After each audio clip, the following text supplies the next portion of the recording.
¿Qué tal? Buenos días, ¿cómo están? Soy Luis Cardona, perito psicológico en esta región del Bajío y Querétaro.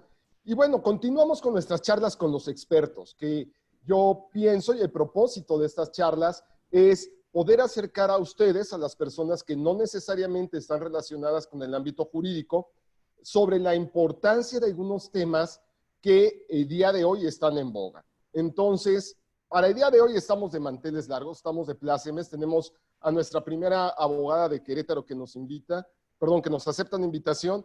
Y bueno, qué mejor para hablar de un tema que está muy vigente, que es el divorcio incausado. Sí, yo sé que para los que no estamos en el ámbito jurídico suena extraño ese tema, divorcio incausado, ¿qué es? ¿Con qué se come?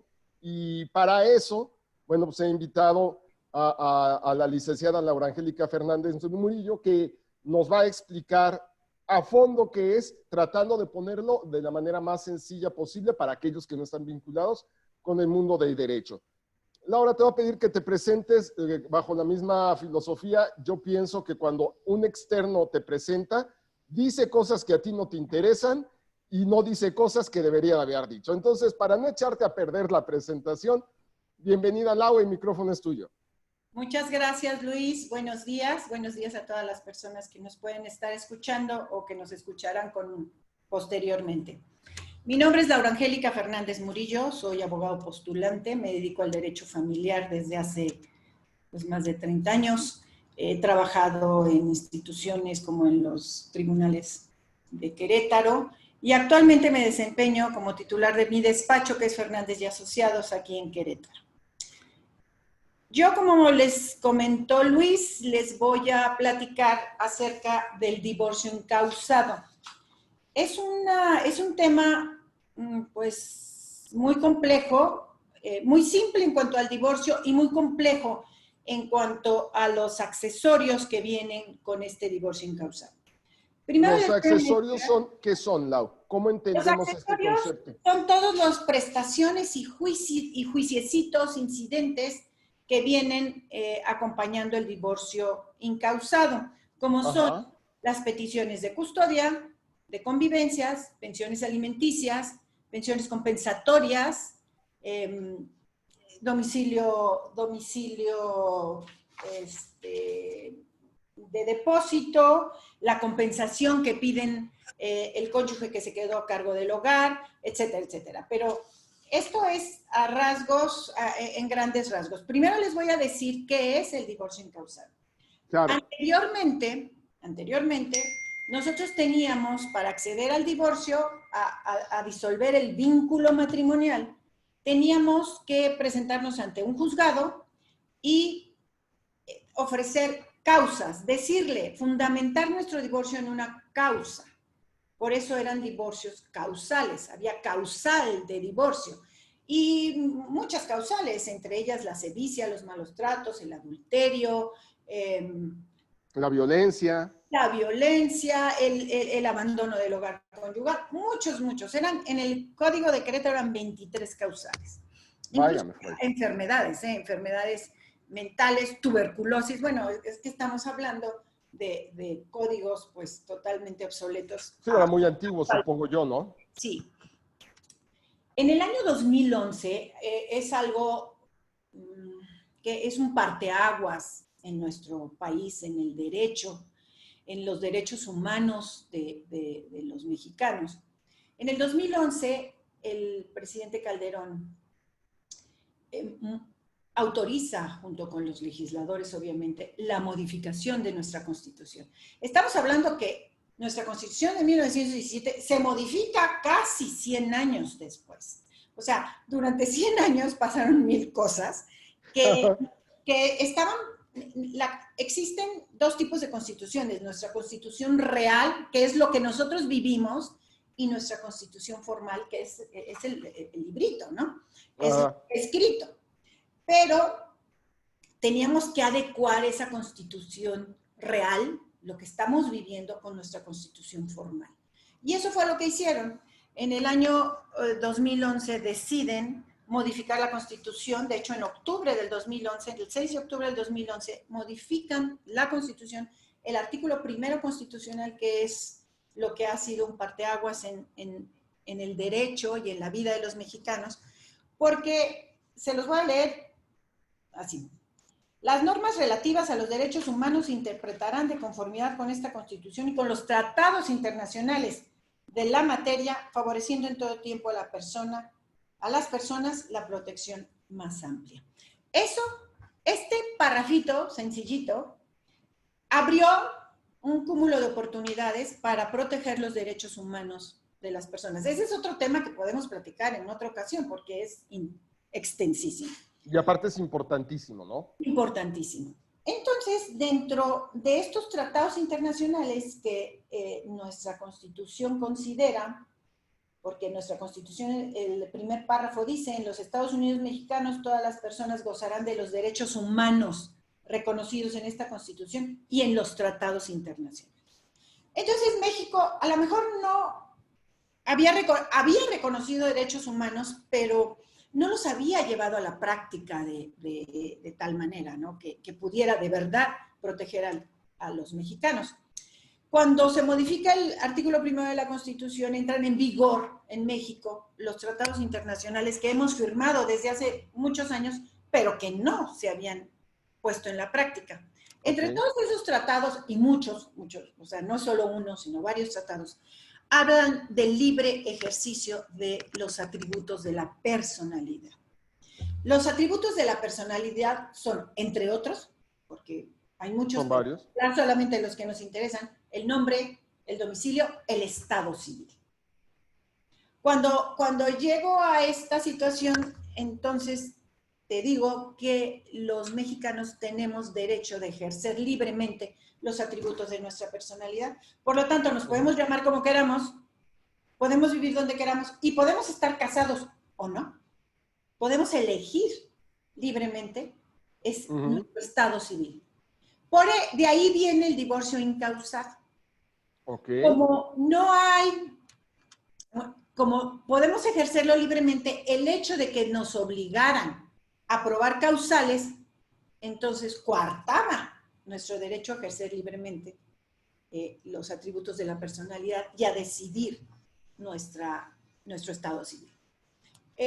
Precisamente por eso se modifican todos los artículos. Primero a partir del 2011 lo que hicimos es solicitar que se considerara inconstitucional los artículos que nos marcaban una causal de divorcio y la obligación de probarlo.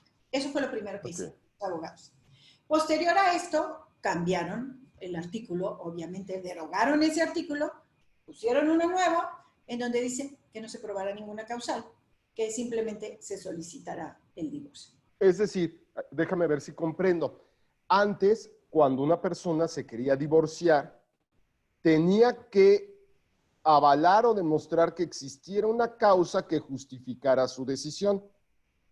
A partir de que se hace la reforma en el 2011, las personas, el divorcio, al igual que el matrimonio, es un acto de voluntad. Así es. Si existe mi voluntad de casarme o existe mi voluntad de no continuar casado y no tengo que demostrar nada para decir ya no quiero estar casado. Simplemente no quiero. Este señor o esta señora me caen muy mal. Se levantan en la mañana de mal humor. No me hacen el desayuno. Lo que sea, ¿no? O sea, es un ya no quiero. No te gusta, ya. Solo que hay una situación que sí tengo que aclarar. El matrimonio es un acto solemne. La familia es el núcleo de la sociedad mexicana y, por decir la sociedad mexicana, por no decir del planeta, ¿no? Pero bueno, estamos en México. La familia es el núcleo de la sociedad mexicana. La base, el fundamento. Entonces, el matrimonio es un acto solemne. Es un acto solemne porque tú vas ante un juez claro.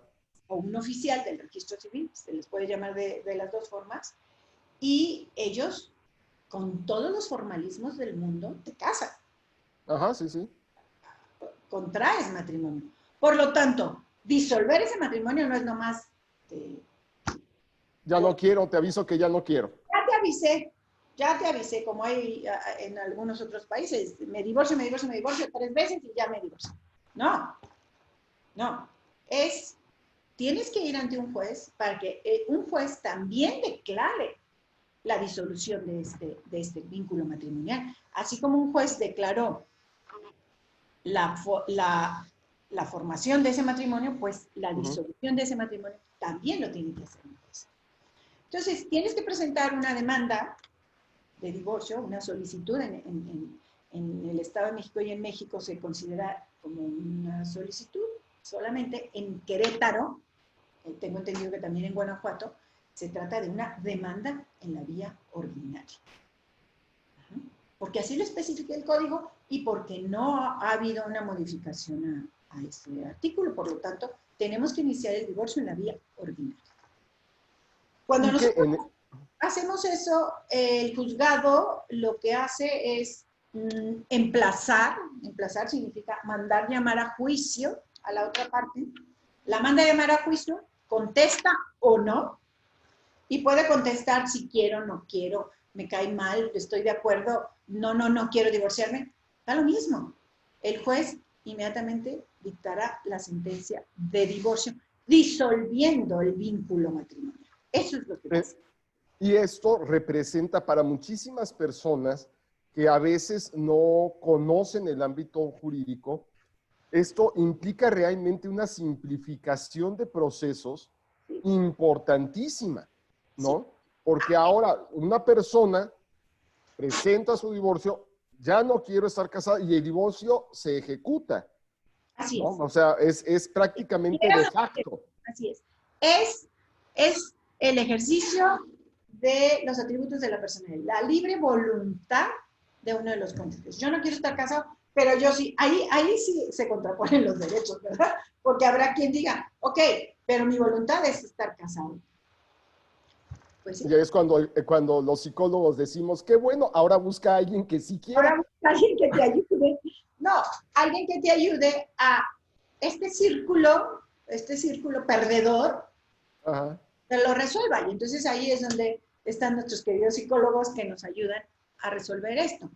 ¿Por qué te digo esto, Luis? Porque el trabajo de los abogados, creo yo, no debe quedar nada más en hacer el trámite. Hay que ver qué pasa con nuestros clientes, qué pasa en su cabeza, qué pasa en su corazón. Hay que ayudarlos a resolver, pues, la situación, ¿no? Porque se encuentra, digo, ya es tema tuyo, están ciclados en un círculo perdedor y va mal para ellos, ¿no? Y el otro, que bien contento, ya se fue, ya hizo su vida, y se quedó chiflando en la loma, diríamos coloquialmente, ¿no?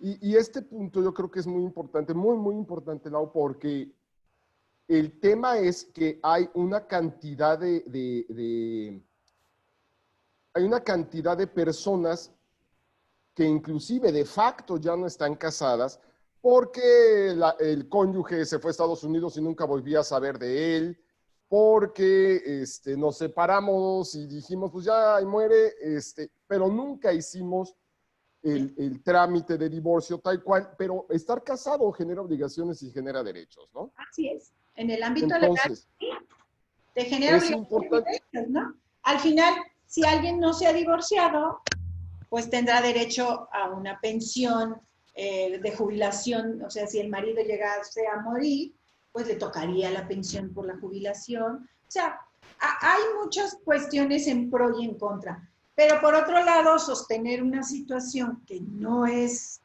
la real, pues también afecta a la psiquis de las personas, ¿no? Claro, claro. Entiendo perfecto. Entonces, aterrizando esta primera parte del concepto, que ahorita pasaremos a la segunda. Si una persona se quiere divorciar, así tal cual, la parte de la separación, de la disolución del contrato matrimonial, el día de hoy es muy sencilla.